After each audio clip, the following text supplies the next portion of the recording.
President's remarks. I have none. Please place all cell phones on silent. Adoption of agenda. Motion to adopt the agenda of the December 1st, 2025 regular meeting as presented, amended. Moved by Osowski. Second by Mrs. Dean. Okay. Call to the audience. What is this? Oh, all those in favor, say yes. Yes. Okay. Call to the audience, public participation regarding agenda items. Nothing. We have nothing? Okay. Thank you, Jackie. Presentations, 2024, 2025 final audit, Dan Merritt, Remen. Thank you. Good evening. Do I need to do anything for everyone to hear me? Just a green button. Is there a green button coming on when you? Right in the middle. Might need to be turned down the bottom. Round button on this one. It's towards the Hold it front. for a second. Bottom. Right. You gotta hold it for a second. Here. Yes, I see the light. All right, can everyone hear me okay? Yeah. I'm a CPA, not a tech person, unfortunately. Good evening, everyone, members of the board. My name is Dan Merritt. I'm a principal from Raymond Robson. We are the school district's financial auditor for the 24-25 fiscal year. As with the last 2 years, I'm here to present the results of the school district's audit. In front of you, you should have 3 different documents. You've got a very, very short letter from us, and I'll explain what that is in a moment. It's a 2-page letter, that's called the Yellow Book letter. You've got a slightly longer letter, that's the normal audit letter. Those are the 2 stapled documents. And finally, you have the financial statements, which is the nice bound document that's about 73 pages long. So this year, the reason that there are 3 letters instead of 1 report and 1 audit letter is because we could not issue the single audit at the same time as the financial audit. The single audit is your grant audit. You're required to have a single audit every time you expend more than $750,000 in federal funds. And then what is required for us is that we have to abide by the rules established by the Office of Management and Budget at the federal level. They're supposed to issue those rules in May, and then we perform single audits under those rules. OMB did not issue those rules in May, June, July, August, or September, and then they took a month break. And so the rules for completing single audits were actually just issued on November 25th. MDE has given everyone until December 25th to complete and file their single audits, which is their grant audits. Because of that, we have to issue what's called a Yellow Book report in lieu of having a Yellow Book report that's in the single audit. That's your short letter. The Yellow Book report is where we report on any findings if we had findings in the financial statement audit. I'm pleased to report that for the first time since we have been doing the school district audit, we had no findings in the financial audit report. So as you all well know, you've had some transition in finance this year. Maria and her team worked very, very hard to clean up the numbers in time for us to receive them, and as a result, managed to clean up the issues that we had previously reported as financial audit issues. So we really appreciate their hard work over in finance. I want to make an emphasis of that before I kind of get into the other things that we have here to report tonight, is that we did not have, you can have 2 types of findings. You have material weaknesses, those are the big problems, and significant deficiencies. Yes, I know they both sound bad, but those are the less big problems. We did not find either of those in the audit this year. So moving on to the audit letter. Sometimes we call this a SAS 114 letter, Statement on Auditing Standards. The audit letter is our letter to you about how the audit went. And what I want to report about how the audit went is, first and foremost, we had no disagreements with management. If your auditor ever tells you that they have disagreements with management, that means that your questions were not getting answered, and the support that was being asked for was not being provided. That was not the case. We did not have any issues dealing with management. You will notice in attachment A to the audit letter, which I think is on page, well, it's right after It's right after the initial letter. I think it's technically page A1, but there's pages 1 through 4, and then there's the attachment A. In attachment A, we report on what's called other matters. So that's comments for strengthening internal control. These are things that we think need to be brought to the attention of management and perhaps the board that we identified during the audit, but are not, strictly speaking, findings, right? Findings would be something that was material or significant. We identified 3 comments. I'd like to point out one as something that probably requires more attention than the others, which is the 3rd comment, student activities cash accounts. During performance of the audit, we were made aware by finance that there were accounts, bank accounts, that were not previously reported to us in other audits, that were being maintained by departments but were not running through central finance. Now, the dollar value of this was not material, right? So it was not a large dollar value issue, but it is a management issue because generally speaking, the best practice is to make sure that all of those accounts run through central finance and not just through the individual departments. That means there can be centralized oversight and control over those accounts. So our strong recommendation, something we brought up to the superintendent's office, to finance, and again, that I'd like to emphasize here tonight is student activity accounts, whether they're held by the department or by central finance, the activity of that should be reported to central finance and should be run through oversight of central finance. It's important to make sure that all disbursements are being made correctly. I'll pause for a minute and see if anyone has any questions or wants further clarification.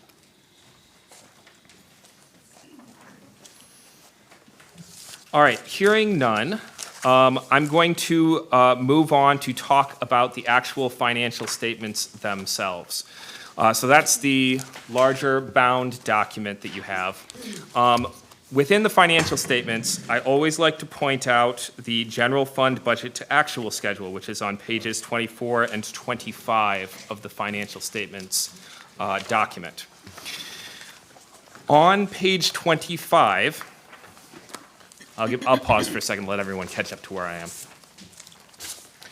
On page 25, under the actual column, you'll see a row near the bottom that says net change in fund balance.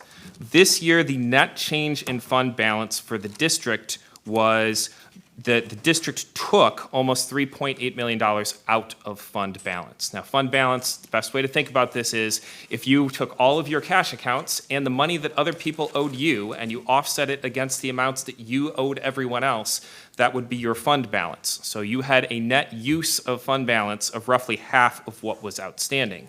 I bring this up because last year when I was here, the thing that I talked extensively about was the COVID funding cliff and how that was going to affect school districts' budgets, right? For a couple of years during COVID, there was significant additional federal money being put into K-12 school districts in Michigan, and sometimes that could, I don't want to use the term hide other budgetary issues, but it could make it harder to see other structural budgetary issues within the general fund because you were getting this significant outside addition to fund balance.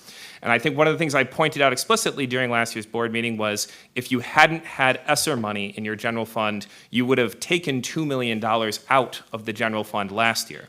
Well, so now we're in 24-25, and you've used a significant portion of fund balance in 24-25. Now, you're not quite to the level at which we'd say red flag, things are on fire type of deal, but you are getting to the point where you should be somewhat concerned about what's in fund balance. So my comment here would be pay very careful and close attention to what your finance department is telling you about the budget for the coming fiscal year, because it's important that you don't continue to take money out of fund balance. You're going to have to carefully control expenditures through the budgeting process to make sure you don't continue to take money out of fund balance.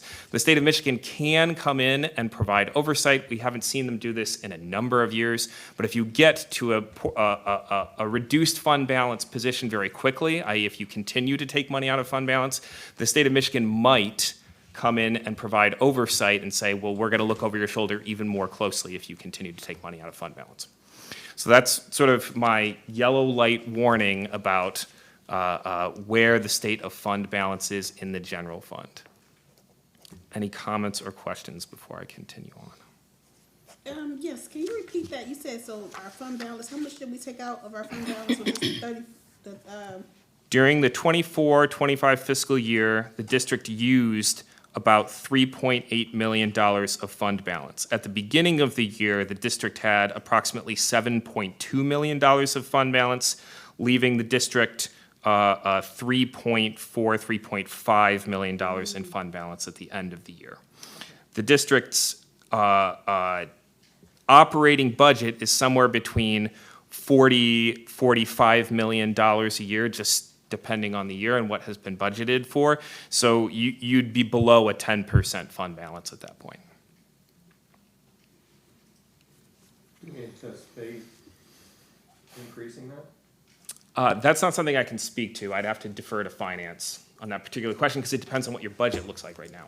So my plan is, and sorry, I cannot speak well, I have a bad cold. My plan is at your very next board meeting to have this fiscal year's amended budget in front of you.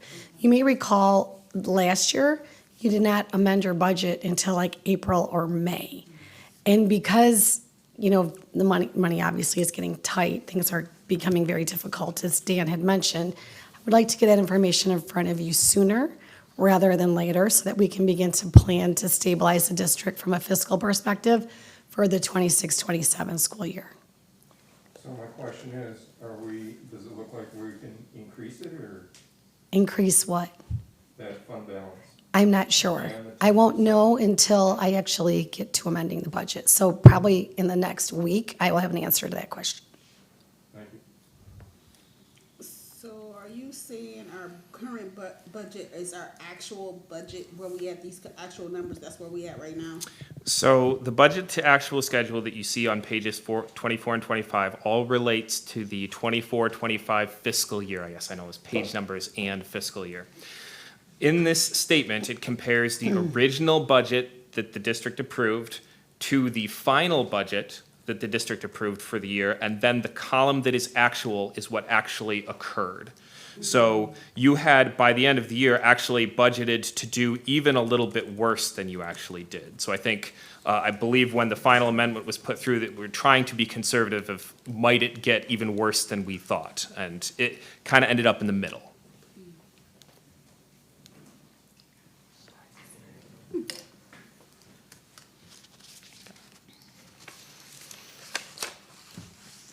Other questions, comments, thoughts? About everything?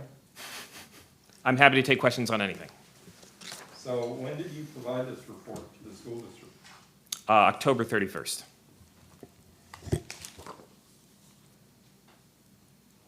So we're getting it actually 4 days ago, a 71-page document to read. Is there a reason why it was delayed or? It's been presented to the superintendent's office to be put on a board agenda, and I think we were scheduled for the second meeting in November, but we had to delay for some reason, and I don't recall why we pushed it to this meeting in December. Maria, I had to be out of town. That's why right, we delayed. okay. Yeah. Yeah. But in terms of, do we wait actually to the meetings in order to get documents like this that we can? I'm unfamiliar with the practice that occurs in this district. So I'm gonna request for me, I don't know about my associates, they have a 71-page document, especially for finances and things like that, that it be provided to me as soon as possible Sure, and in paper form, okay, so that I can make notes and whatever on it. okay. But that's a standard request, it's just not to you, it's something I think would be best practice where somebody can review information before decisions Sure. are made, right? Sure. Thank you. I will also second what, Mr. Bailey just stated, because this document was a lot of information, and it would have been helpful to get this information sooner, than when we were given it, last week, so we can have an opportunity to really dive in, because a lot of this stuff, I'm like, even though I did see some of this stuff last year, it still is a lot to try to, process.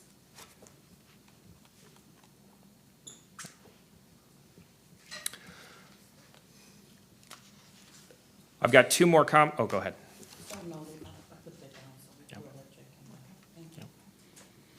I've got two more areas that I want to touch on really briefly before I'll conclude my comments and, of course, take any other questions that you might have.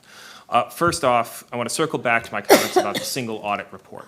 So your single audit report will be issued and completed before December 25th. We've done probably 90% of the work related to that single audit already. As part of that, one of the things that we expect that we will report on in the single audit is that certain invoices that were required to substantiate costs on federal awards could not be identified. Now, I believe this is primarily due to changeover in staffing and transition in the finance office. But it is going to result in a finding in our upcoming report, and it's also going to result in approximately $60,000 of questioned costs related to the Title I award. Now, just to give context about what happens when we issue a finding that has connected question costs, our job is to identify the issue and to report on it. What will happen next is it will go to the state of Michigan, and the state of Michigan will issue what's called a management decision, probably out of Kevin Walter's office, deciding what happens next related to those question costs. Unfortunately, in most situations, the state of Michigan claws back money that we identify as question costs. That's not necessarily the case in every situation. They might give you an option to remediate, to try to find the invoices by contacting the vendors, et cetera, et cetera. But from I want to make sure that the board is aware now that we know that there's a potential finding on this and we know that there's a potential issue, that it's likely that that's what's going to happen in the future. So you said you're gonna come back to us, in front of us, when? I usually don't come back in front to present on an additional report unless we think there will be something that changes in that single audit report from what I'm telling you now. So the school district will receive the final report from us. If you'd like me to come back, I can come back and present that report. But the reason I'm bringing this up now is that I expect the main issue that will be identified, unless something changes between now and then, is that there will be question costs in that report relating to invoices that couldn't be substantiated by the finance department.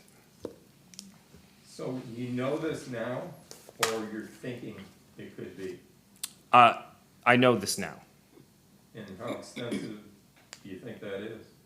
I think there were invoices that amounted to approximately $60,000 in costs that could not be substantiated. So, I'm thinking that maybe we should hear that report, should be explained in just an actual report to actually try to get you to come back out. Sure. And to report on that. Sure, I'm certainly happy to come back to a future board meeting and present the final report. No. Question, so let's say for instance, when you come back and we have some additional questions out of this information right Sure. here, can we share, we can go over? Yeah, some- I will happily answer questions at a future board meeting about the financial audit report too. Yep.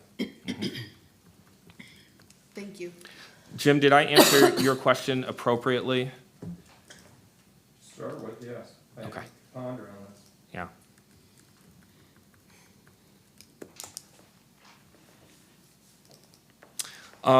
I'd like to close just briefly talking about the state's budget for this year and how that might impact Redford Union's budget.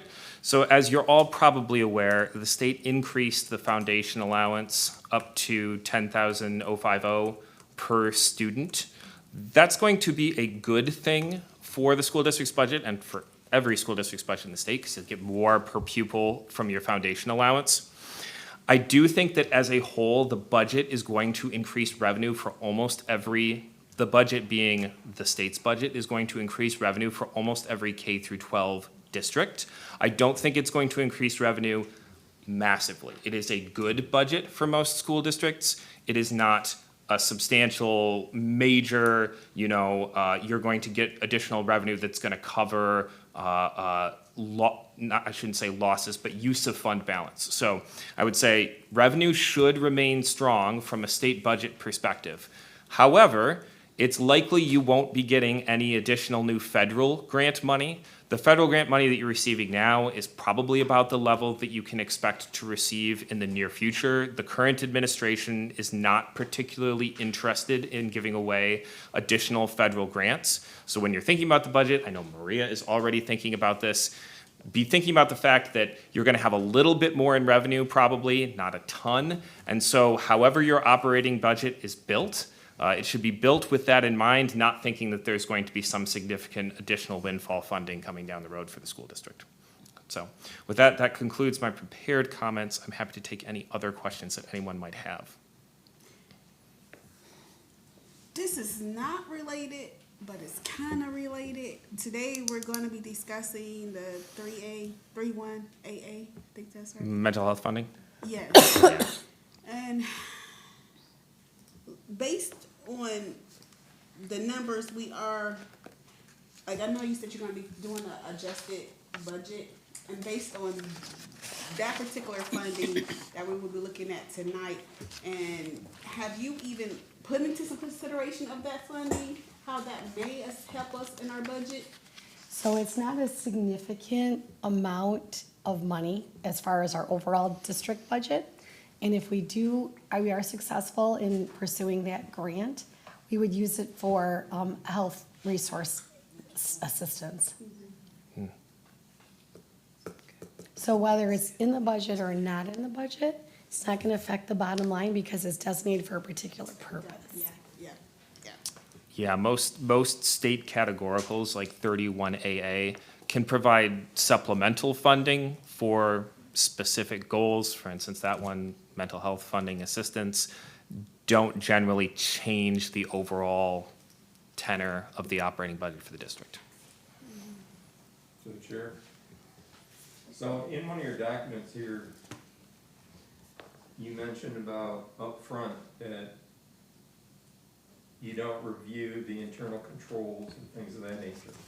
So we're paying for this audit, but if you see problems, you don't mention that we need to No. fix this? So what it means when we say we don't test internal controls related to the financial audit, when an auditor says they are testing controls, that means that they take a representative sample of disbursements throughout a specific period, and then they run what's called a sampling form. So we do a statistical average and we say, to test controls, we would need to take 40 samples. We do that and are required to do that for single audit performance. We do not do that for financial audit performance because it is not required under AICPA standards and it makes the audit more expensive. You could elect to do something like that, but the cost is somewhat substantial.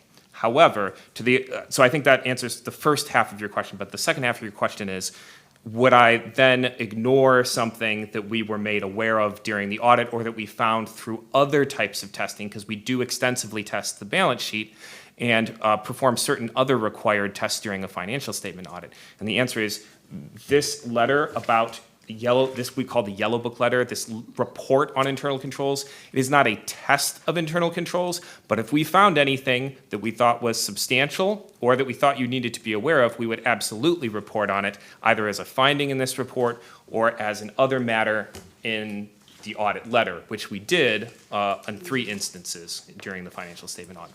Is that helpful? So I'm seeing it's a matter of degrees, right? So maybe I missed it, I didn't see anything about a test in here. I saw it in terms of review of internal controls. So that degree thing is where it's actually tested, right? And versus you're going through here and you're seeing things that in this school district, it's best practices, it works, it's an industry standard, and whatever.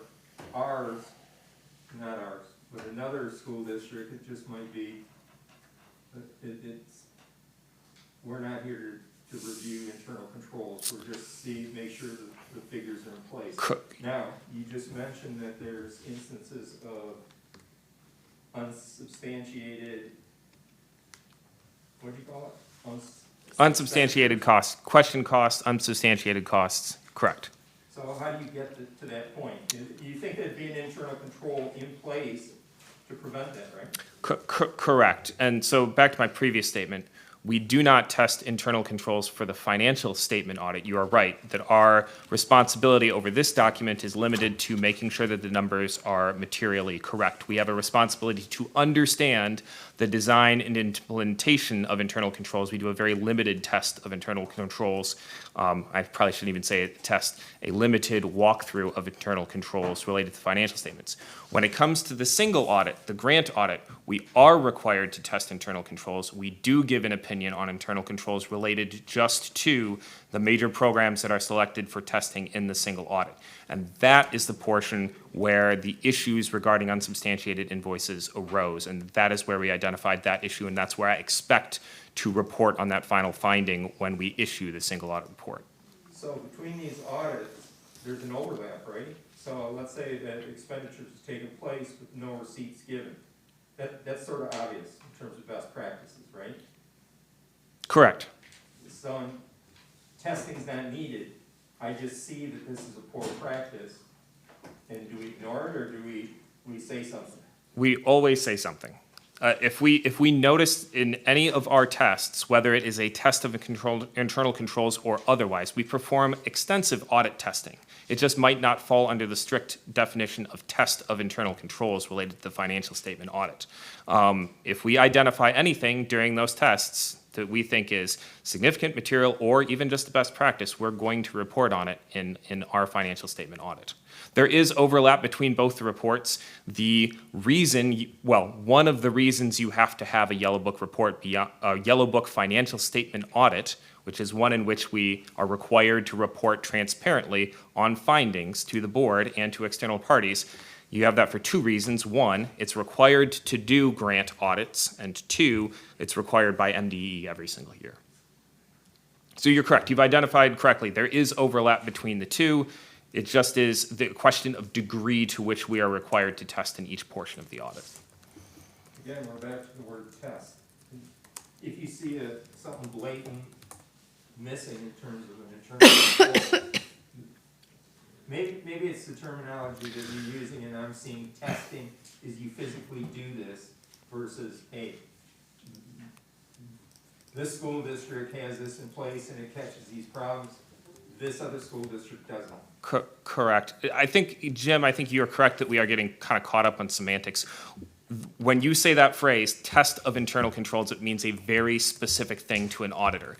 It does not mean that we do not perform extensive testing throughout the financial statement audit of documents, invoices, bank statements, debt schedules, AR balances, receipts. We do all of that as part of a financial statement audit to make sure that the numbers within this report are materially correct. We just don't take a sample of disbursements throughout the year and go, we're going to check to see that each one of these was signed and had an invoice behind it and was approved.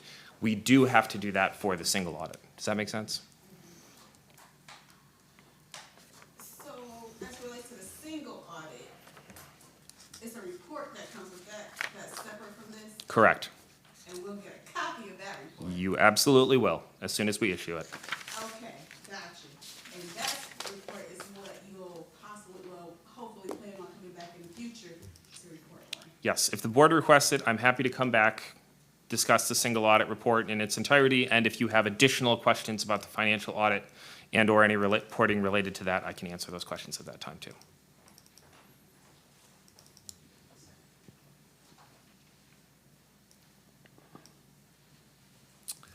If there's no other questions or comments, I will just sort of reiterate.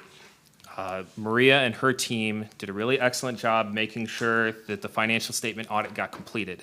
When there's changeover in finance, there's always going to be issues that the current finance team can't necessarily remediate because they relate to things that happened before they were there, but her team did an admirable job of making sure that the things that could be addressed were addressed I would say probably without her team, you don't have a completed financial statement audit on time and submitted to the state, which is required to continue to get state aid funding. So I just want to sort of make that an area of emphasis because it's very, very important to the school district's finances, liquidity, and cash flow, making sure everyone gets paid, that state aid continues to flow into the district regularly.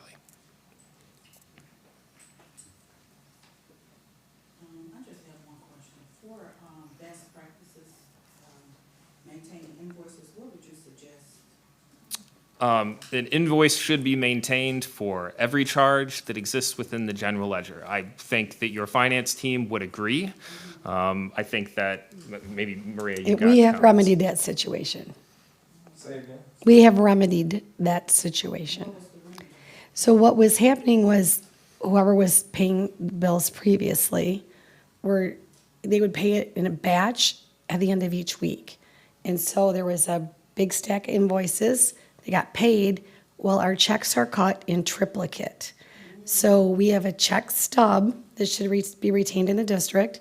The other two parts of the check stub get folded and sent to the vendor that we're paying the invoice for. The check stubs should be attached to each invoice and filed in sequential order. It was not happening. What was happening is the check stubs that should be retained in the district were kept in a rubber band in a stack and filed in a drawer with a big pack of invoices. And so the check stubs weren't attached to the invoices. It was difficult to retrieve any information in the files. They were stacked up all around the office on the shelves. And so, obviously, I think you can recall, I got here at the end of May, if you remember.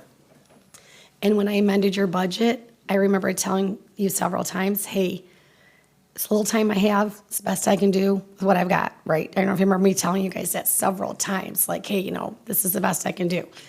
So when we finally got to that layer of cleaning up, I realized what was actually happening. And, we don't have the same person paying our invoices this year. And they're attaching the check stub to the invoice and filing them sequentially by check number in drawers, so that if you need to retrieve an invoice, you go in the system, you can see the check number, and you can go in the file, pull up the check with the stub attached to it. That was not happening before. So basically, we're looking for an invoice that the auditors asked for.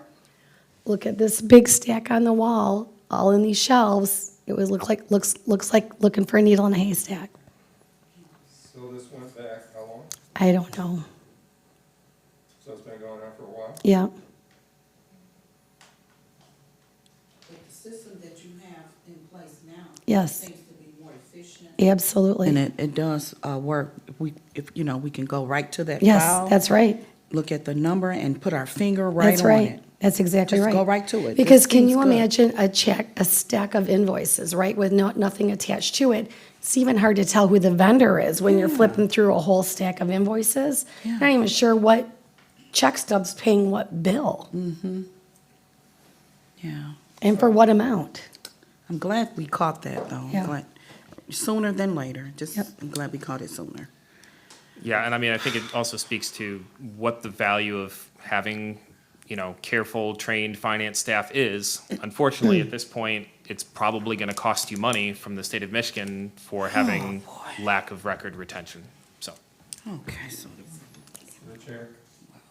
Mr. Bailey. So I can't believe that this would be a unique sort of thing. It is. I was shocked. So if there's,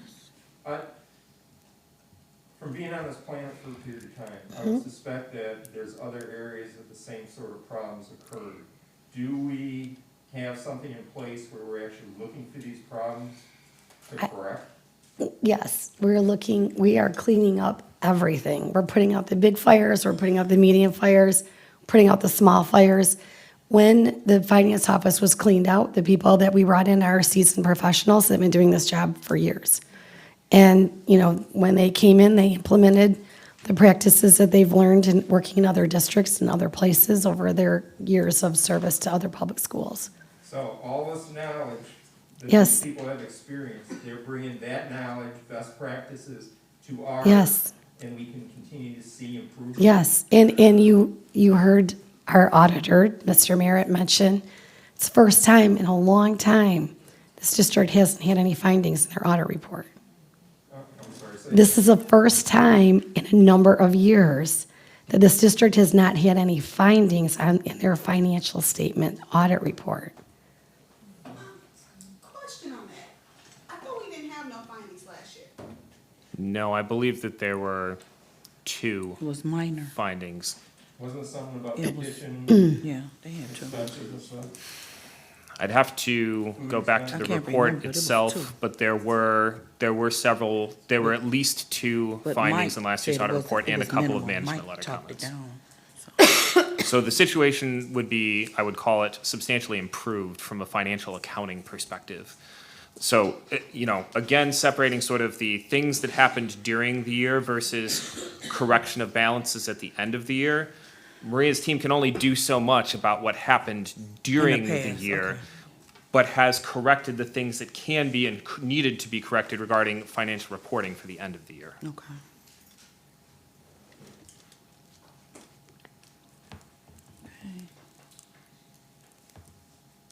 Okay, any more questions from the board?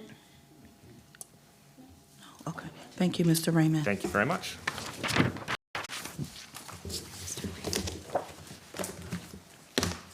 Okay. Student Representative Communication, Axel Barher. I'd like to start off with the Student Council. They're currently collecting toys to distribute to Punk Rock Saves Lives. They're collecting toys for 2 families, totaling into 5 children, and if we have any toys left, they're gonna donate it to the Detroit Children's Hospital. And they're currently still collecting toys and everything, so I'm looking forward to promoting that and having a lot more students donate toys. They're also accepting clothes. Then we have the Hope Squad Buddy Program. I interviewed one of our students, and they said their favorite thing about the Buddy Program is seeing their amazing smiles on their faces and going on field trips with them. Also, teaching them new things and having fun with them. Next, we have our food pantry. It's starting off pretty small, but we're looking to collab with Miss Lynn Adolfo from Hope Squad, and Student Council to get more non-perishable foods and hygienic products. I'm also looking forward to promoting that and having a larger food pantry for the community and anyone that would like help or needs help. We also have the band concerts, 7th through 12th grade, December 9th at the high school competitive gym. Doors open at 6 p.m. and the concert starts at 6:30. Thank you. Okay, thank you. Next, we will hear from the Superintendent's Communication. Although it's not on the agenda, we do have a brag book. We had some Google issues today, so Jackie was not able to get the brag book printed for you all, but we can get it emailed to you. But I have asked the principals to, as long as they were here, each present their own brags for us. And so whoever wants to start, you can just pass the mic or come up. Start at the beginning. Start at the beginning. Beach is not here. Are you doing Beach? No, I was getting the mic for one of the Just, Rebecca, would you like to do brag book for Beach? Sure. So at Beach, we invited students who had family members that were either in service or veterans to come in for donuts and coffee, and their student got to join them also in the media center. It was a cute little get together, and then those have been posted on our wall. Those are like little letters about their family member that was in service, and they stayed up. I'm pretty sure they're still up actually, but it's cool to get to see like. The kids get to see their family members as they walk the halls, you know. Oh, yeah. Oh, yeah, that's them in the media center. Oh, there's more. There's More beach stuff. Oh, no. Oh, we got donations for coats. From the Knights of Columbus. So when students don't have coats, or mittens or hats or whatever, they, are able to get them from there. We have them just set up in the media center and they could just come, find their size and a color they like and just grab one, yeah. Oh, yeah, and the Pistons, what do they call them? They had a special name though, they're like maybe that's it. Yeah, they're extreme team. Thank you. Yeah. So they did like a bunch of flips on trampolines and made baskets when like every single player touched the ball before it made it in the basket. It was so cool. And the mascot was there as well. So that was fun. Yeah, they were doing some really cool stunts. The kids were loving it. It was the coolest thing ever.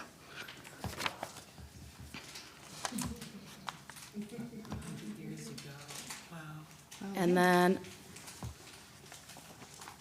some select sixth graders went to Forgotten Harvest Oh, wow. and did a couple hours of service there. That was a collaboration between Hilbert and Beach's sixth grade. Oh, Hilbert did too. Very cool. We went together on the same day. Cute. More photos of that. Awesome. Oh, there's us, and that's me. We went to Ignite the Classroom for Ron Clark presentation. He's so cool. I could go all day about Ron Clark. So all of the staff that attended that event, I think we talked about it last month, maybe will be, given a trip to Huntington Bank. Will pay for all expenses to go to the Ron Clark Academy, I believe next summer too. Yeah, July. We had a group that went last summer and then we'll have another group go this coming summer. Super excited. It's a lot better when you go see it. I don't know a ton about this. This was the DHH program. They did a Friendsgiving. I think they do this every year with the DHH program. I think it's kind of an ongoing thing. Yeah. Some more photos. Mr. Dijon came back for it. Some of our retired DHH teachers. Cute. Are also in the picture there. So, okay. All right. Thank you.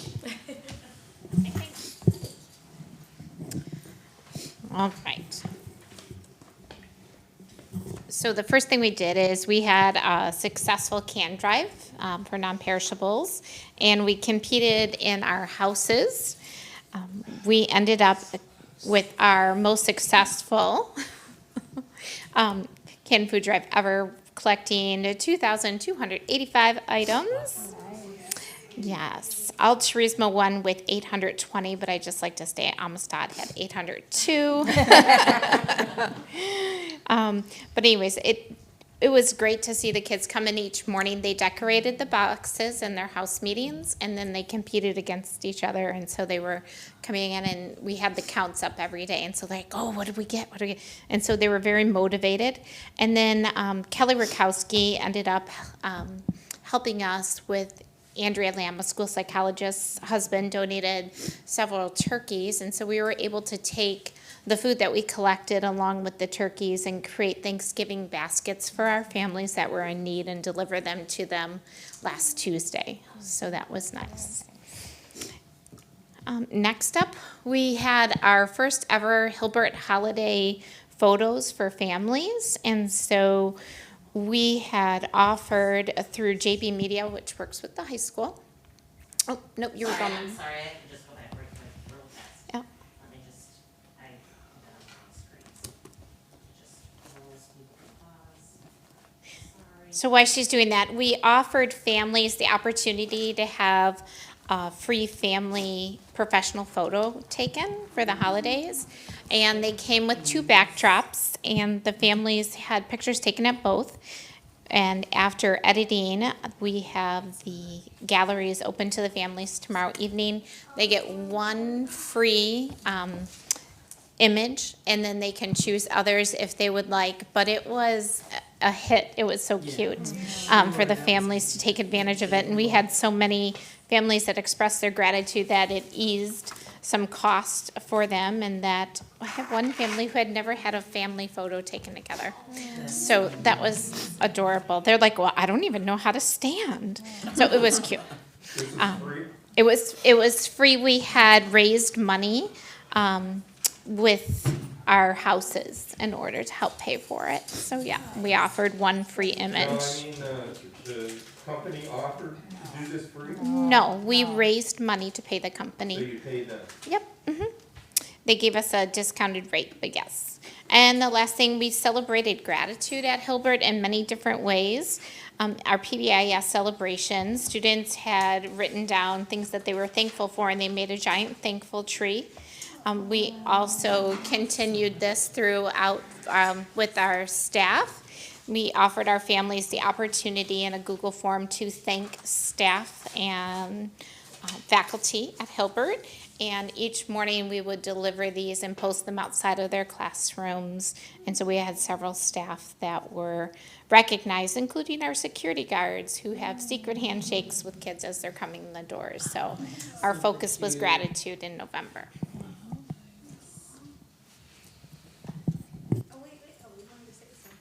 Oh, no, I said something. So as you said something about your picture gallery is tomorrow? So the gallery is offered to the families tomorrow online, is when they'll be released to the families because they went and edited them. And then we created individual galleries for each family that took an opportunity to do it. Okay, got you, thank you. They can choose their one free image. It's their choice. I don't know how they're going to choose because several was so cute. I love that. Welcome, Jim. At the junior high, a lot of months I focus on all of the things we're doing outside of the classroom, so I wanted to go inside the classroom because I'm very proud of the work that some of my teachers, all my teachers, but showcase a few of them tonight. I think a lot of times we make assumptions that it's hard for students to take risks, but easy for adults and our teachers to take risks, and that's not true all the time. It can be scary to, teach in a way that maybe you don't teach. Thank you. That's much better. To teach in a way that maybe you're not used to teaching, that can be scary. What if it doesn't go well? What if the kids are climbing the walls? But two of our most veteran teachers, Miss White and then Mr. Bean, they created escape rooms in their classroom. So these pictures are Miss White. She's our 7th grade math teacher. She's one of our most veteran teachers, and the kids had an amazing time. They worked in groups. They had little black lights where they were decoding things, and then they had to come up with a code to unlock the box. It was like a game show, and they were really excited. This is actually a co-taught classroom, so the group in that room that won was our special education students, actually. Every single student was entirely engaged in that math lesson. I let them know I would be no help, but I would be there to cheer them on. Then the next set of pictures are Mr. Bean. That's Mr. Bean dressed as a zombie because it was how my teacher's a zombie escape room. And again, this was our media center. As you can see, the students were moving around the media center and they had different clues. They had to decode things. It was all educational, so it wasn't just fluff. It was standard-based, still educational. But again, every single kid, even Mr. Bean's like, every kid's engaged. And every kid was engaged. It was a lot of time on the teacher's part, but it was really cool to see them proud of their, seeing their hard work paying off. And again, it's one of those things like we remember when we're in school, those things that you remember happening in the classroom. You don't remember maybe the Spanish quiz, but you remember those experiments. You remember experiences like this. And then the last teacher I highlighted is our math enrichment teacher. And that is Ms. Bowers. And again, students had flashcards and they were working through different real life scenarios. And that's what we've really been focusing on in math, is showing students why math is important and helping them really relate it to their lives, so they had to pick a pair of Nike Dunks they liked. How much are they? What's the discount? What's the sales tax? They had to work together, and again, listening to the students who say that they don't like math and I can't do math, listening to them talk about math, they know what they're doing. So it was wonderful again to see my teachers step outside the box, and I wanted to celebrate them and continue to encourage them to do that, because not that there's not learning going on in every classroom every day, but the learning that was happening in these classrooms was amazing to see that day. So that's what I wanted to showcase. I think that's all. Oh, yeah. I'm not sure who's next. Oh, are you going to do? Katie's not here, she's not doing hers. Could you guys hear her okay? Sweet Moses. Are you going to go to our Facebook page, high school Facebook page for me?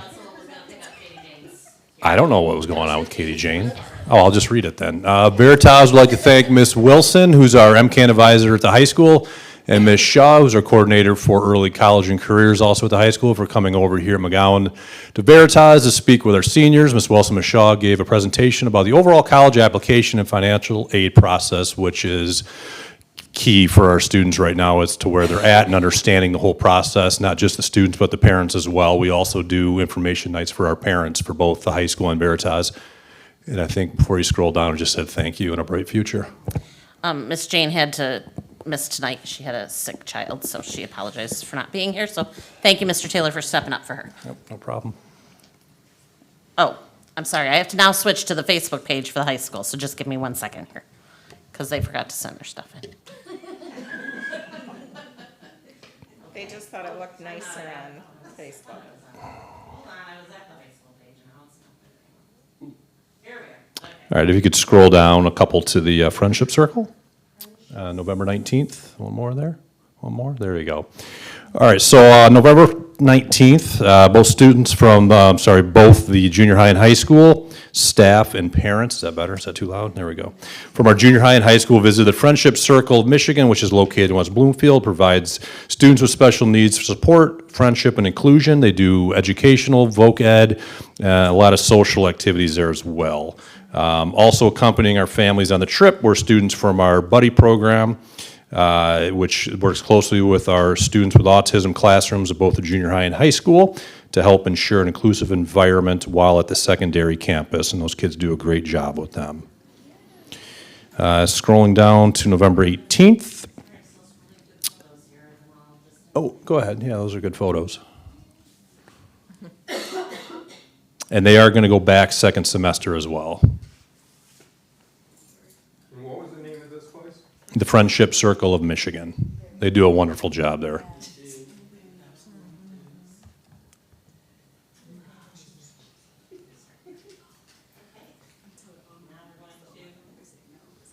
There you go.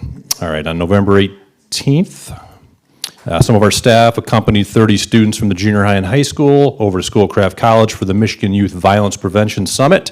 The purpose of the summit was to develop an understanding of the challenges related to youth violence and empower our young people to share their perspective and effective prevention strategies. Mrs. Beth Beatty, who some of us still remember, she's a retired teacher from years ago, was a retired teacher 30-plus years in the district. She is now working for the Michigan State Police Office of School Safety, so she helps coordinate a lot of these summits.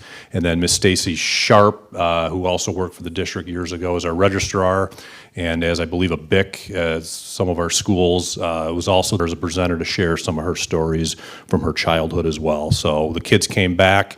The great experience, and in one of our photos, Charlie Langton from Fox 2 is interviewing one of our young ladies from the high school.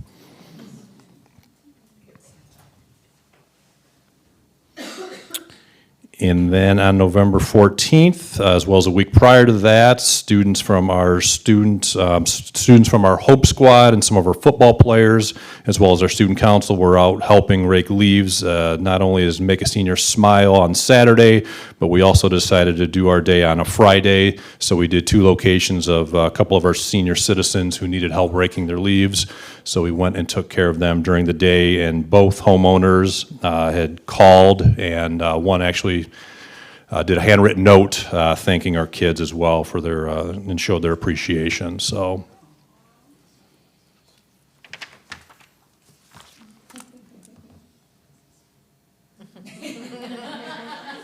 There's somebody we know. Thank you, Axel. And we learned that the neighbors don't like backpack blowers or handheld blowers because it gets on the neighbors' lawns. So it's a total rake. It's all rakes, and that's it. And then just two more quick ones. Obviously, Veterans Day we honored on November 11th. Mr. Michael Cook, who is one of our teachers at the high school, he's a 26-year veteran of the U.S. Army, retired as a Master Sergeant, came to me and asked to put on a display in our lobby, which we did to honor 4 veterans. We put an email out to the staff. I know we missed a few that didn't read their emails, but we did 4 across the district there. Miss Bridget Lindsay, Dr. Lindsay from the Army, she's a veteran. Mr. Wagner, who is, I believe, is the nurse at Day Treatment. He was there also and interacted with our kids. He is from the Navy. Mr. Cook, as I said, from the Army, and Ryan Kinnick, who is our tech coordinator under Kim. He is also from the U.S. Army and saw time overseas in the Middle East. So they did a wonderful display. And if some of you saw our Facebook page at the very top there, we are starting a project for a veterans wall at the high school. And so we put the word out to our alumni base and the community. I want this to be a veteran-ran committee, not necessarily the school running it completely. Obviously, we're going to have to say in where things go and how much things are going to cost, but we want to do a fundraiser and utilize our veterans, not only in the community, but especially our alums, and have them head this project. And we've got a lot of good responses so far. So we look forward to doing that. It's realistically, it's going to start off with probably a good 2-year project to get it up and running, because there's a lot of research that needs to be done. So that's it. Okay. Good evening, everyone. I'll do Keeler. And so for Keeler Center for the month of November, we also celebrated Gratitude Month. And so we did our annual Thanksgiving dinner with all of our students, whole school. And we were actually covered by Lambert this month. And so there's an article out about our Thanksgiving celebration with our students. Of course, we're always practicing lots of socialization skills for our students at Keeler Center, and so that was an opportunity for us to model appropriate conversations with our students, how to interact with one another, how to interact at a dinner table, all of those good socialization skills our students need at Keeler Center. And so we had an excellent, excellent time doing that. I don't think we got Keeler pictures in here. Sorry. It was. That's there's the problem.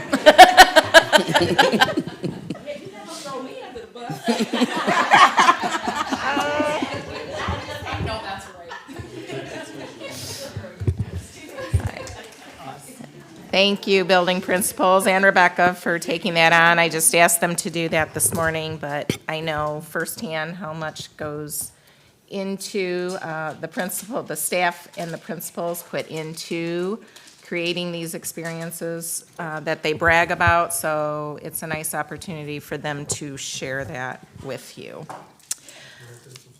Next up is our staff member of the month. And I know how that works. Huh.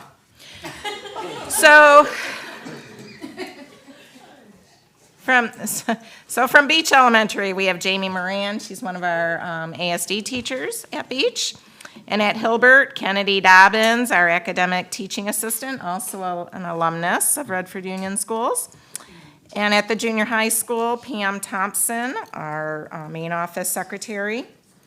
And at the high school, Lashana Clayton, who's a very beloved security team member over at the high school. Julie Touchberry, who is one of our teacher consultants in our Deaf and Hard and Hearing program, who's based out of this building. And Jamone Mims, who's a behavior specialist at the Keeler Day Treatment Center. And then the calendar of events is in your packet. Lots of things, holiday concerts coming up in December. And the only other thing I have is that there will be an action item regarding the strategic plan. At our last board meeting, there were two proposals that were presented, one from MASB and one from Michigan Virtual. And Kim and I did a lot of talking, and we decided that we would like to make a recommendation to the board to move forward with MASB. We came to that conclusion not only because of the difference in cost, but also MASB did handle the last strategic plan that the district was involved in. We thought that things went smoothly. We got a lot of support. We received a lot of support from them. And I thought the process went well as a whole. When I looked at the two proposals and Kim looked at them, there were really no glaring differences in our opinion to justify the additional $10,000 in cost between the strategic plans. So that will be an action item that we will ask you to consider this evening. And that's all I have. Okay, thank you, Superintendent Nachman. Now, do we have communications received by the board secretary? None, okay. Next, we'll hear from our interim chief financial officer, communications, annual summer tax resolution 2026 overview. Yes, good evening. Again, board, you have in your packet a resolution for 100% summer tax resolution. You approve this every single year. The reason for this is because we're collecting 100% in the summer instead of splitting it between our summer and winter tax bill.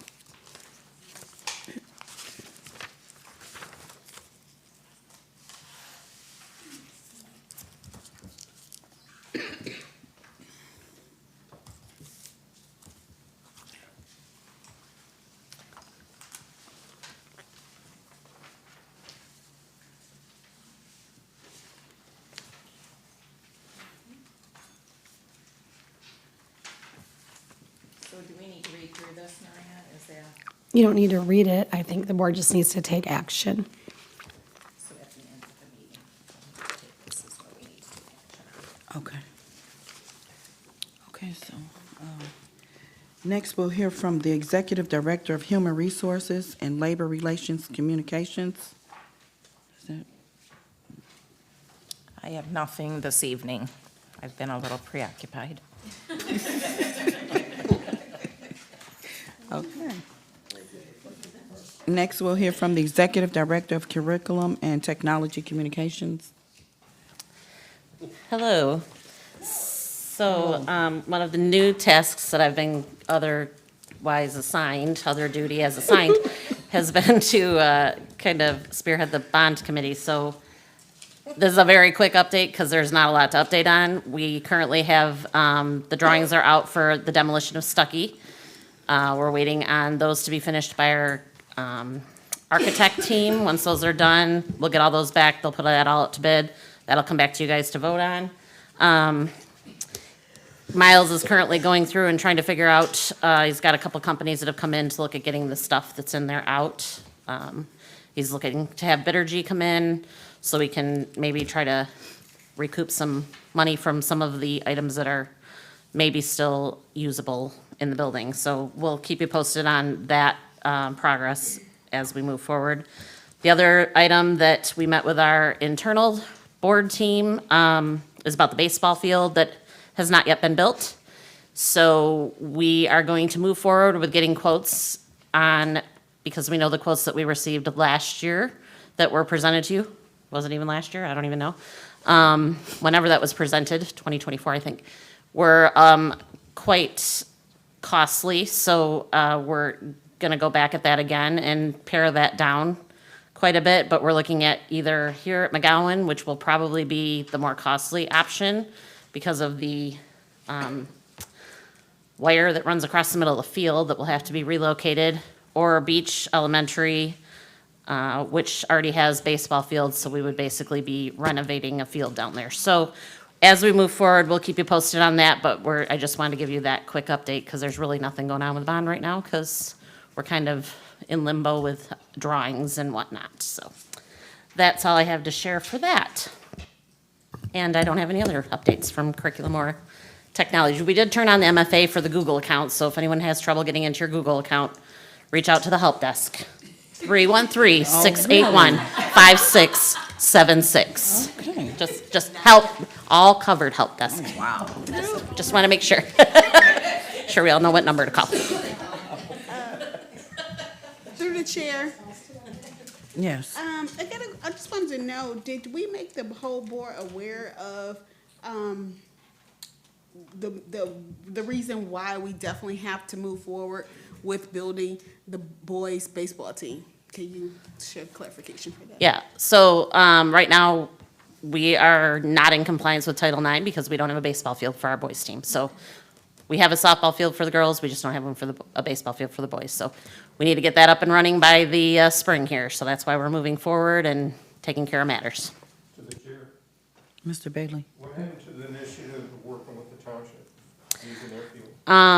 I was not part of those discussions. I can reach back out to them again to find out what happened there, but I wasn't involved in any of those conversations previously, so I can find out, but, I think what I heard was that they couldn't, we couldn't use bond money to fund that project because it was not specifically owned by the district, is what I think I heard, but I will check on that to make sure, because I just wasn't involved in those conversations, so. Sure, there's a reason that this. Yeah. What I'm seeing is different entities are working in their silos. But if we Yes, I work know. together, we can stretch out resources. Yeah, we've talked about that before, but if we can't, if it's against the bond money dollar rules, then we have to do something different, so. I'll check though, to be sure, and let you know for positive on that. Okay. Oh, wow. Next, we'll hear from the Executive Director of Student Services Communications. Is there somebody different? Hi, good evening. So last Tuesday, our secondary ASD program held a pancake making breakfast for Thanksgiving. About 20-plus students, teachers, paraprofessionals, and ancillary staff and administration, is there a beeping? Came by, and our teachers did a great job. They made the pancakes by themselves, students did. Made the pancakes by themselves, poured all the batter, did a great job. It was really, really fun. They ate them, they had a great time. So it was so much fun to watch them just do those like life skills, and really, it was really just like a bucket filling experience. So it was great. To the chair. Mr. Bailey? So who did working with making the pancakes? The teacher? Or The teacher and kids were allowed to paraprofessionals. do it? Both. So for those who needed assistance, right, like stirring those kinds of things because of fine motor skills, the teachers helped. But majority were able to mix them, make their own pancakes, pour the batter, flip them, syrup, butter, the whole thing. So what age group would you suggest could use an iron to do something? Could use an iron? Yeah. What do you mean? Well, they're using a heated surface for the pancakes, Yep, right? a griddle. They use 2 griddles. So using an iron, a hot iron, what age group would you say you'd trust? Like to with that? iron clothing? Yeah. You know what, I don't know. I think that's an individual student decision based on what the kids can do, and I can't answer that, I don't know. Sorry. Alright, thank Sorry. you. Through the chair, I got a quick question for our HR. Yes. And so I was wondering, do we, as relates to the role of the Executive Director of Student Service Communication, is she also over, Ms. Diller, is she also over our special education department too, still? She is, yeah, but her title has always been special services, student services, because she deals with the realm of special education, social emotional, learning for students. So any extra services that students need to be, that need to be individualized, that we have to be in compliance with paperwork for, that,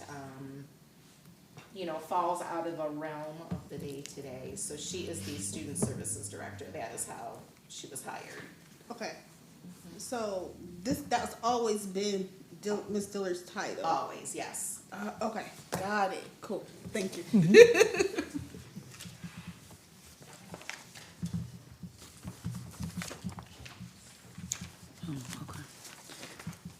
Future workshops? Future workshops? So, Okay. Asha Shaw and Laditra Lindsay will be here in December to, on the 16th for our workshop, to do an update on the early college initiative. And Jackie, I can't remember what else we had for December. I think there was one other. Oh, nope, can't remember. But I'll keep you updated. Quick question, I don't think we had a report for the opening district, how many students like we have for the year? Oh, for student count? Yeah.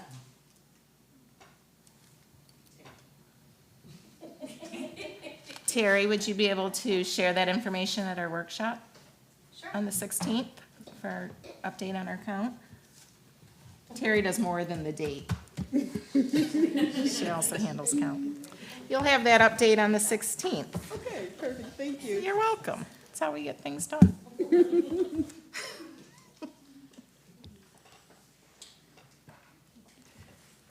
I supposed to read all these? So we have those days or no? Do you want to read all these or no? Okay, go down here to the consent agenda. Yep. So you just have to,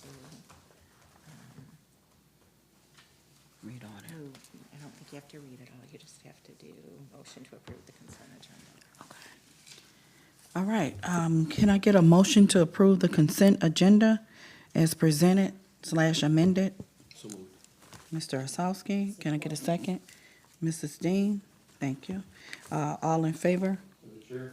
Yes, sir. Mr. Bailey? So in these minutes, we're going to approve the one on the 24th. And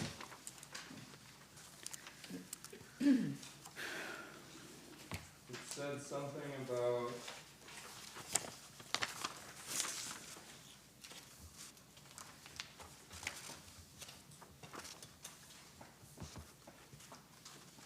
no, it wasn't the 24th. Was it third? Was it? No. The sixth, you thinking? Six, said that we went into a closed meeting. Now, I asked Mr. Sutton about this, and he said it was legal. Now, with the state, with the Open Meetings Act and freedom of information, and the court's always saying that transparency is always important, I can't believe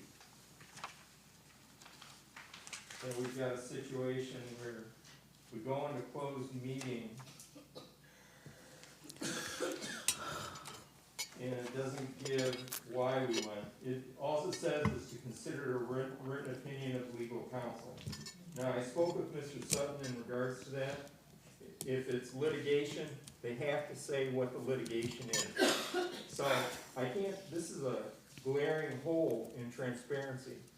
Because you come back 10 years from now and you have no idea why you went into closed session. It doesn't make sense at all.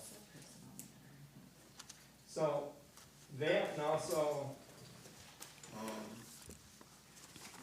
in these minutes, we have people that come in out of the community, and it's public comment, but the only thing that we document is the fact that somebody said something. And there's no reference as to what was being said. It's like it didn't occur. I think that's also a hole in the transparency. Excuse me, Chair. Jackie, Mrs. Warren? Prior to the MASB training that we had here, I was noting in the minutes the person's name, who they were representing, and the subject that they wanted to speak on. The MASB person, I can't remember his name, who was here, said that we shouldn't put that information, that we should just basically put a member of the audience address the board or something on that line. So to the chair, Mr. Bailey? so unless there's a law somewhere that's saying we can't do it, for purposes of best practices, MASB is just an organization. The thing is I don't think our minutes are complete. Especially when you go back afterwards, after a period of time, and you try to figure out where the interest was from the community and whatever, it's not there. And it's the same thing of having a closed meeting. How can you out of the blue just have a closed meeting when there's no reference to why it was done? It just, I can't see where the courts would allow that. But, and then also, in terms of the check register, what I'd like to do is request on page 5, we've got legal fees for $35,000. What I'd like to do is, I've requested this before in terms of the lawsuits and things like that our legal counsel does, and I got nothing in terms of the response. Is there any chance, being that this is probably in a computer and you can just hit buttons to do it, can you print out for the year what legal fees we're paying, who's getting it, and perhaps what, in regards to what it is that we're paying these fees for? Yeah, this one in particular hits It's not right. Here, let's say, special consideration, consent agenda action, and then, go ahead and read it. And it just say, special consideration of non-consent agenda action items, and just say 2024-2025 financial audit, moved by, and so on. But I gotta get a motion first. Through the chair, Yes. I do recall that meeting when we had that person come from the MASB to state that we did not Yeah. have to put that information. And I also do agree with Mr. Bailey. I think that the way we did it before was more, I guess, accurate. It kind of took, like he said, like 10 years down the line, you reference it and you like, oh, yeah, what was that person, you know what I'm saying? So you can actually see it. And it is a recommendation that we, MSB, they just provided a recommendation, not necessarily saying this is the way that we have to do it. It was a recommendation. So I guess when we have more board members, I guess, I don't know, maybe that could be a topic of a discussion to see. Maybe a workshop. Yeah, a workshop, maybe, to see how we would like that to be read.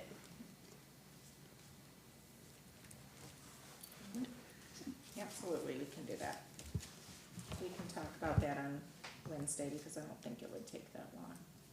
On the 16th, Wednesday. Why am I saying Wednesday? It's Tuesday, the 16th. Wednesday on my brain. Yes, but we can do that, Ms. Martin.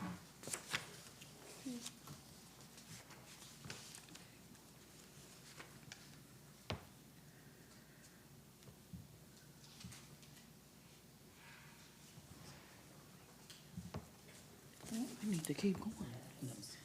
Go to the next slide. Let's not go back. Yeah. Come on back to, wait a minute. Motion. For this one? Okay, can I get a motion to approve the consent agenda? I think we did that already. We I did was the motion interrupted. already. We did we're at the part, Yeah. we just gotta vote, yeah. What's the vote like? Oh, on the other paper. All in favor? Yes. Yes, okay. All opposed? All opposed? Oh, nobody, okay. Motion carried. You're doing a great job, VP. I'm trying. We're figuring it out. I'm not dealing with you. Thank you, I'll take that, okay. Oh, action items. Special consideration, non-consent agenda, action items. 2024-2025 financial audit. Can I get a motion that the Board of Education, at the recommendation of Maria Stinger, Interim Chief Financial Officer, and Judy Nackman, Interim Superintendent, approve the 2024-2025 financial audit as presented?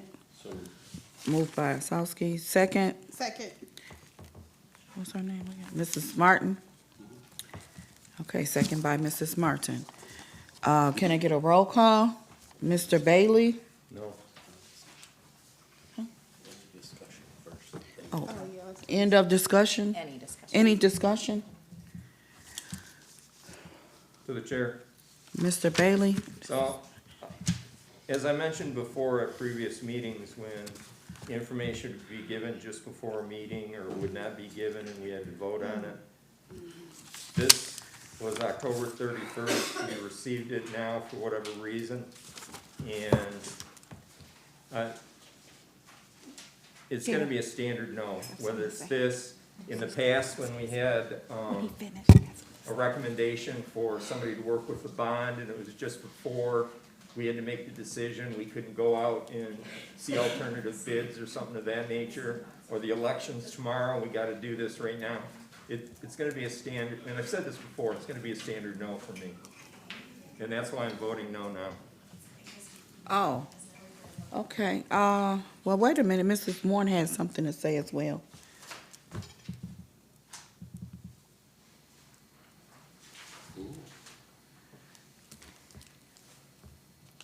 I may and may not be the reason why you didn't receive it on the 31st. That was the day I got the phone call that my sister passed. Oh, my goodness. Thank you, Jesus. Wait a minute. So Gotta show mercy. that was the reason. Yes, it's okay. Life happens. That's what we can say. Jesus, name of Jesus, name of Jesus. So since that date, I have been here and not here, mentally and physically. That's right. And probably if Mr. Witt had been here, he probably would have made sure you all had received it. But all of that was happening at the same time.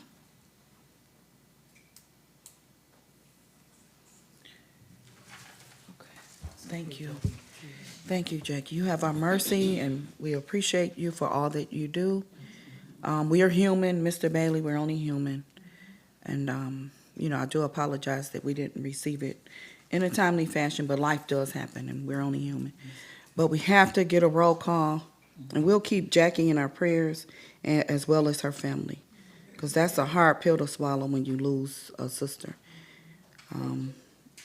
Our condolences goes out to you and your family, Mrs. Warren.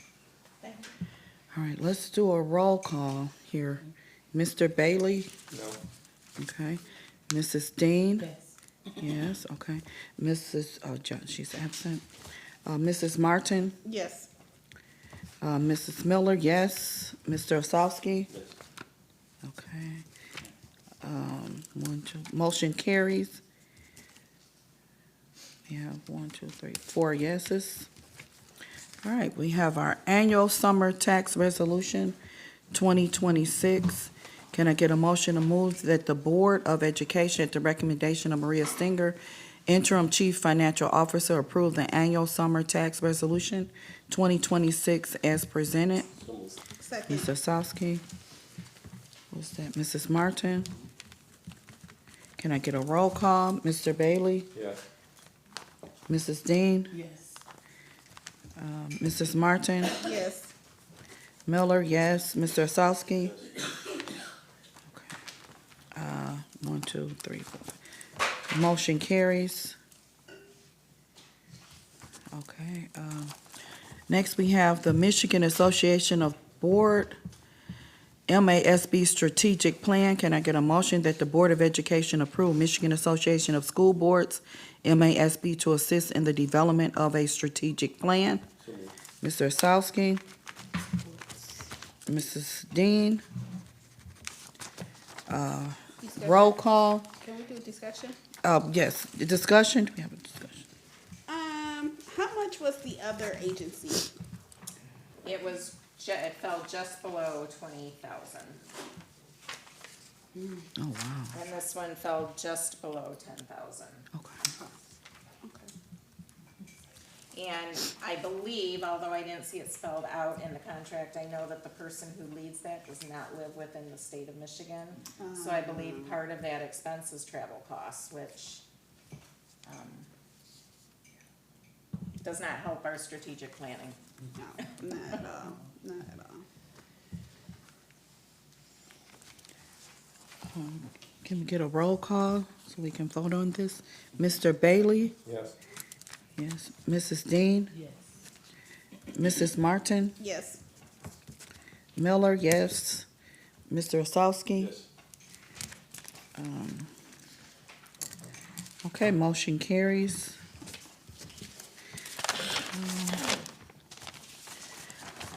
Resolution regarding the acceptance of funding pursuant to Section 31AA of the State School Aid Act. Can I get a motion that the Board of Education adopt the resolution regarding the acceptance of funding pursuant to Section 31AA of the State School Aid Act as presented in light of the ongoing litigation with respect to Section 31AA?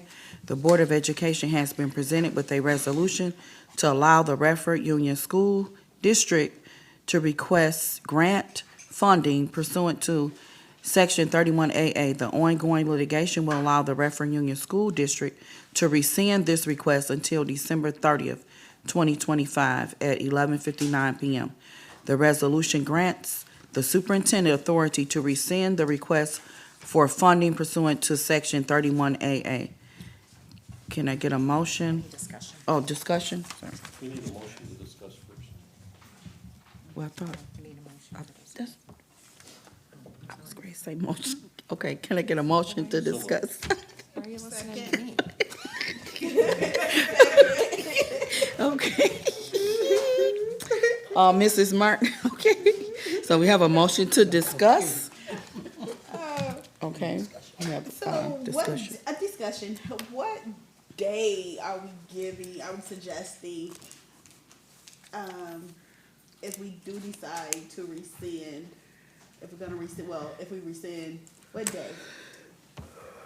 Well, I think when Mr. Blaylock was here, he suggested that we don't jump the gun, just because we get a resolution from the courts, because chances are that will be challenged. But he also said not to wait until 11:50 on December 30th, as, you know, the system would be tied up.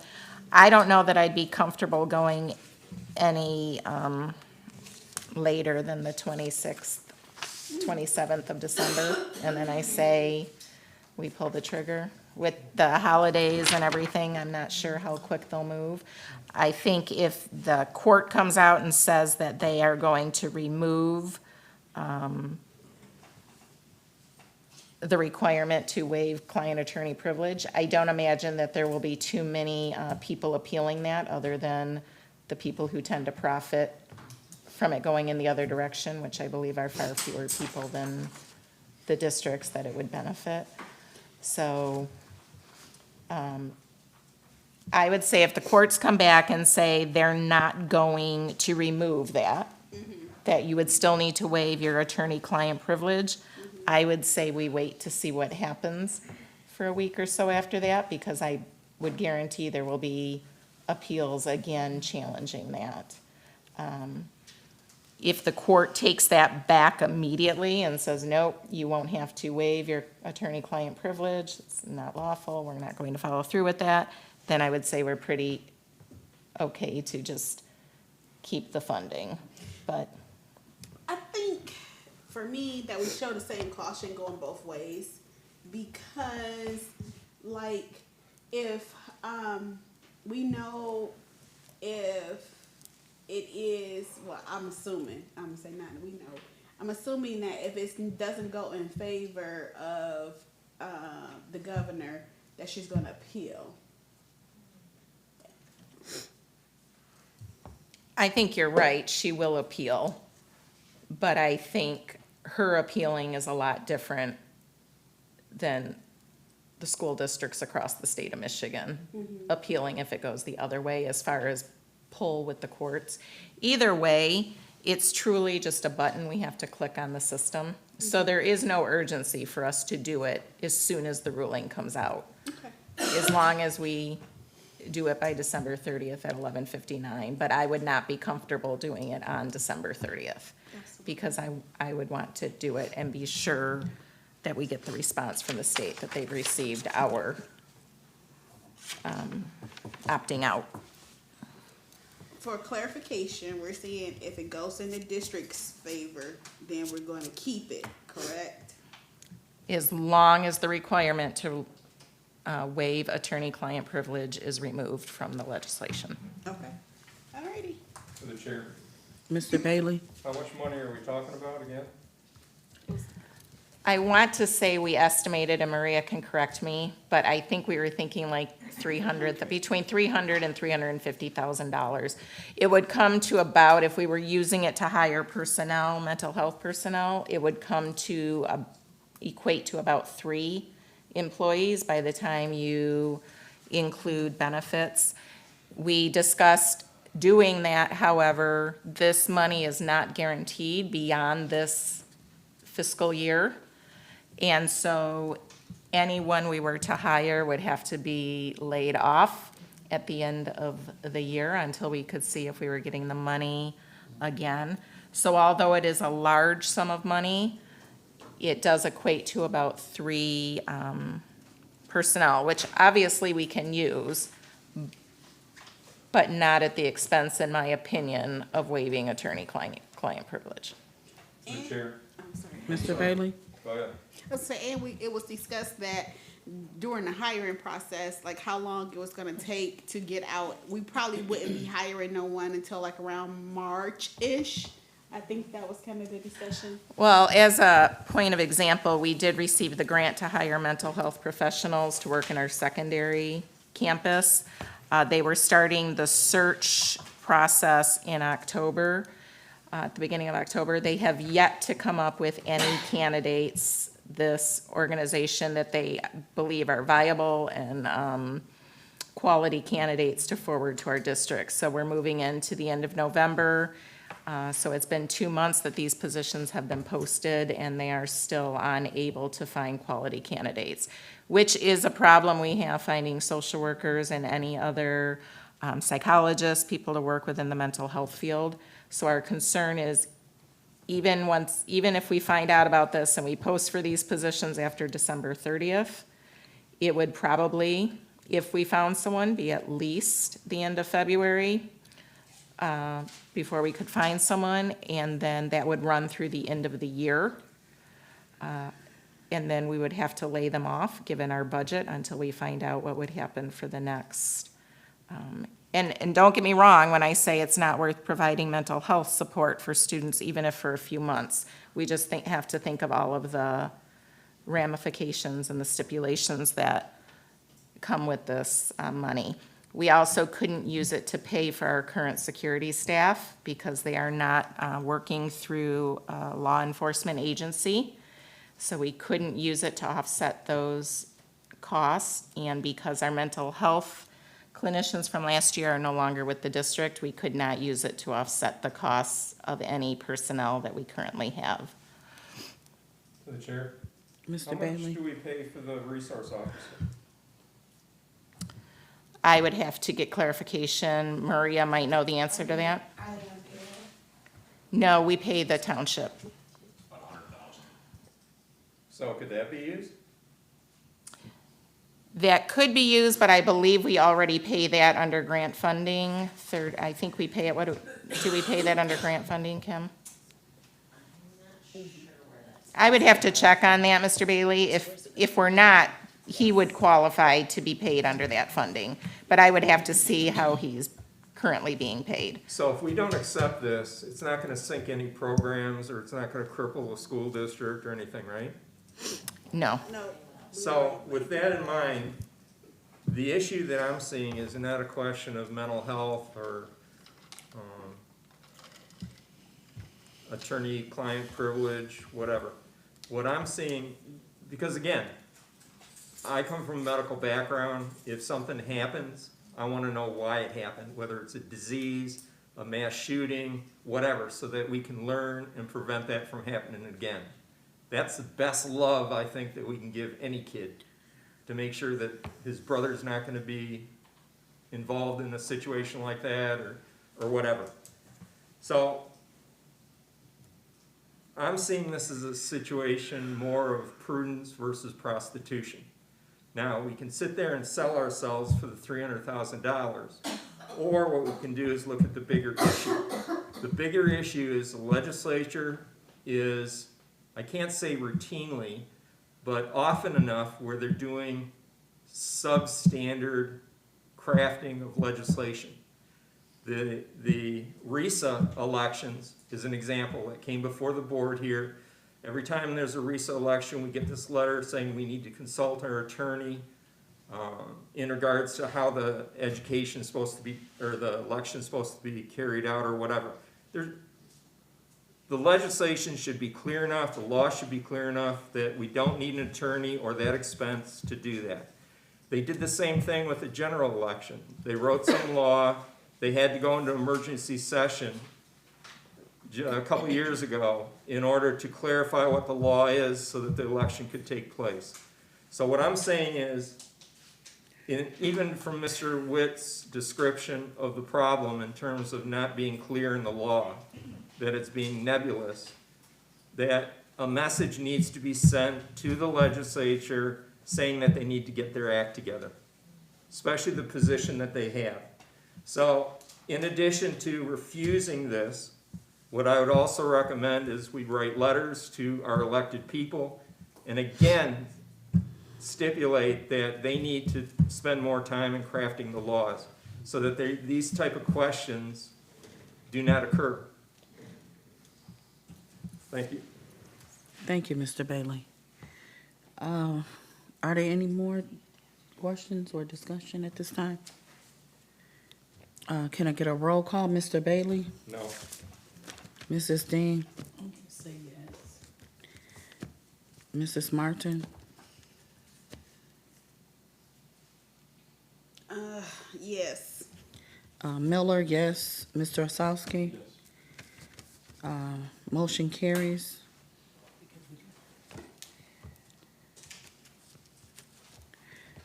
B, items removed from consent agenda. None, okay. Call to the audience, public participation regarding non-agenda items.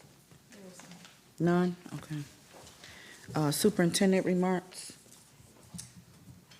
I have none at this time. Board of Education, communication, and discussion. Mr. Osowski? Mrs. Dean? I just want to say one thing. I do agree with what Mr. Bailey said with regard to this, but the fact that we have an opportunity to still send a message by pulling you back, I just wanted to say that. I think that's a good thing. Mrs. Martin? No, no comment. Mr. Bailey? So, when we approach problems and opportunities, it comes down to approach.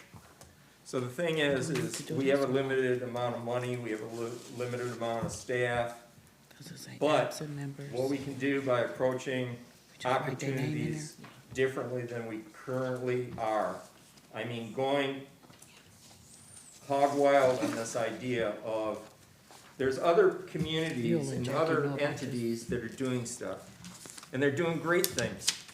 Like, I was at the Farmington Hills Library. They've got all sorts of teen events, adult events, children's, whatever.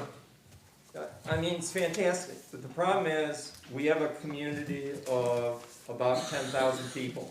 If they're not aware of this, they're not going. They're not going to participate.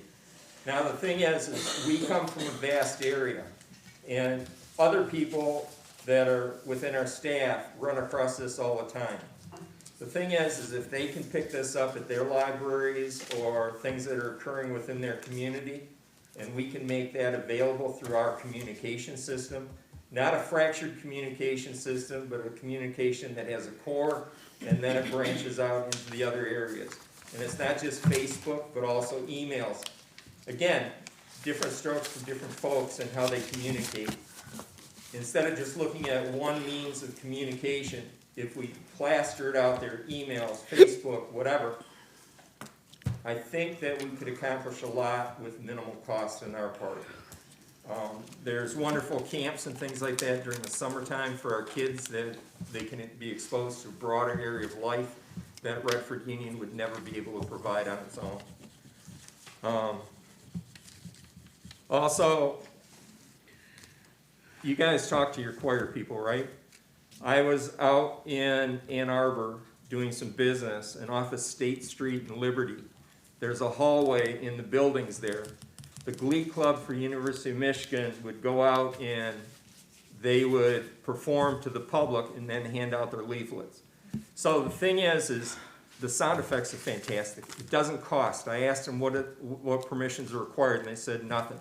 So in other words, if they don't already know it, suggest the idea to our choir people that in terms of impromptu performances or whatever, where it can be recorded. I mean, what a great way, free of charge, to be able to put this on our Facebook page for these people that are highly talented. Also, Henry Ford Community College, if you could pass this on. In their F building, this is open to the public. They've got practice rooms, and they have pianos in there, but also for people who can sing and whatever. It's free of charge. There's certain hours you're going to have to look up. But again, this is a resource. This is low-hanging, high-yield fruit that our people can participate with. Also, I've got these sort of things. This is called a living hinge, right? You can make it with wood and whatever, which is pretty fantastic in itself. What I want to do is offer this as a Christmas gift to you folks. If you guys are interested in learning how to do this, it's a 2-hour class. It's laser etching. You can also use the laser for glass.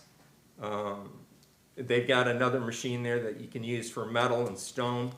If you're interested, what I can do is free of charge for you guys. This is MakerWorks. This is out in Ann Arbor. You can look it up and see all the possibilities that they offer. Let me know, and I can make that arrangement for you. Also for the board, are you guys interested in one of these for Christmas? Yes, yes, yes. Let me know. And what I'll do is get it for you. How about you ladies? Any?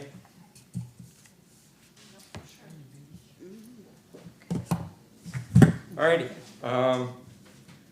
Also, Mr. Witt, is he in the loop of what's going on? I sent an email about that. In terms of what, Mr. Bailey? Just what's going on in is it completely severed off, or is there communication still occurring where he's getting emails and whatever? No, at this point, he does not have access to district emails per the attorney's request. So as of this point, as he's on leave, just with any other employee who's on a paid administrative leave, they need to, their email is turned off, and they don't have access to buildings and the grounds during that time of the investigation, so no. All right, and who's our art teachers in high school and junior high? We have an art teacher at the high school and one art teacher at the junior high. And their name? We have Kathleen Nicolin at the junior high, and at the high school, we have Maggie Burkle. All righty, thank you very much. You're welcome. And Merry Christmas for everybody. Thank you, you too. Okay. Thank you for that wealth of knowledge, Mr. Bailey. Future meeting dates scheduled at this time. Tuesday, December 16th, 2025, board workshop right here at 5:30. Monday, January 12th, 2026, regular board meeting, 5:30. January 27th, 2026, board workshop meeting, 5:30, right here at McGowan School.